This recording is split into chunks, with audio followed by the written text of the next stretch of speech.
बिल्कुल ओके की रिपोर्ट है। अच्छा दोस्तों, हमारे पास मुल्तान से गाड़ी आई थी, इसका ना सस्पेंशन बिल्कुल फाइनल है।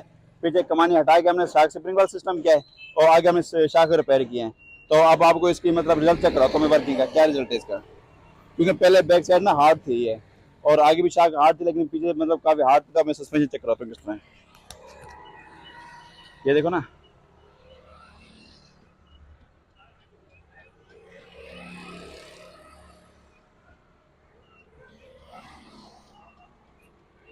बिल्कुल ओके की रिपोर्ट है। अब आगे से आ जाए।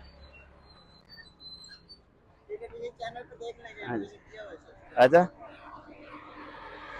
बिल्कुल ओके की रिपोर्ट है। अब नीचे